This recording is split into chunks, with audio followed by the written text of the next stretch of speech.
બે ભક્તો છે, એક નિષ્કામ ભક્ત છે અને એક સકામ ભક્ત છે. સકામ ભક્ત આજીવન સકામ રહ્યો હોય, પણ અંતકાળે જો કાંઈ એને એ ન રહીએ કોઈ સકામતા, તો બેયનું સરખું કલ્યાણ થાય કે પ્રાપ્તિ હરખી થાય, સુખ ઓછા વધતું થાય. સુખ ઓછા વધતું એટલા માટે કે સુખનો આધાર આપણે જિંદગીમાં ભગવાનને રાજી કેટલા કર્યા છે એના આધારે આપણને સુખ મળે. અને આશરો બધાને હરખો હોય તો આશરો હોય તો ભગવાનના ધામમાં તો બધાય જાય. ત્યાં જઈને જેણે જેટલા ભગવાનને વધારે રાજી કર્યા હોય એટલું એને મૂર્તિનું સુખ વધારે આવે. મૂર્તિ એની એ જ, ધામ પણ એનું એ જ, અને સાધક પણ એનો એ જ. તોય સુખ ઓછા વધતું આવે. 3 જણા જમવા બેઠા હોય એક હારે પંક્તિમાં, અને ત્રણેયનું ફેવરેટ મેનુ હોય. એક જણો ગળા સુધી ધરાઈને બેઠો હોય, એક જણો 2-3 દિનનો ભૂખ્યો હોય, અને એક જણો માંદો હોય. તો એ ત્રણેયનું રિએક્શન શું આવે?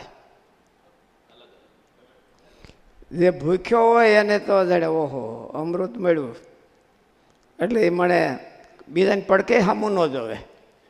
ઓલો ન લેતો હોય તો એને એવું ન થાય કે આપણે ન લેવાય, એ લેતો ન લે, એ જે કરે આપણે તો. ભૂખ્યો માણસ એવું કરે. અને ગળા સુધી ધરાયેલો હોય તો શું કરે? ગુલાબજાંબુ ઢીલા છે થોડાક,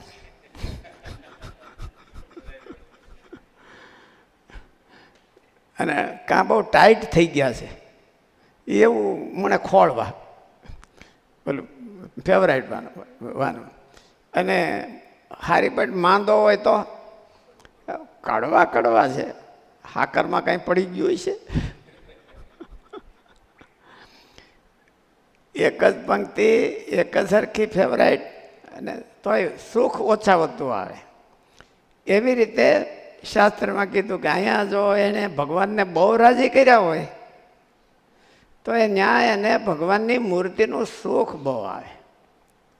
અહીંયા બહુ રાજી કરવામાં થોડુંક ઓછું રહ્યું હોય, અને નહીં તો પછી 2 ટકે શેર ભાજીને ટકે શેર ખાજા, અંધેરી નગરીને ગંડુ રાજ, અહીંયા ક્યાંય પુરુષાર્થને સ્થાન જ ન હોય તો અહીં કોણ પ્રયત્ન કરે? જો અહીંયા હરખું જ હોય ને એનો કાંઈ આપણો કરેલો દાખલો છે એને ધ્યાનમાં જ ન લેવાતો હોય તો ભગવાનને ઘેરે અંધારું કહેવાય. એટલે ભગવાનને ઘેરે અંધારું તો ન હોય. એટલે ભગવાનને ઘેરે અંધારું નહીં. અહીંયા એ છેલ્લે નિર્વાસનિક થયો, અને એક પહેલેથી નિર્વાસનિક છે, અને આખી જિંદગી ભગવાનને રાજી કરે છે. રાજી કરવા માટે એણે મહેનત કરી છે.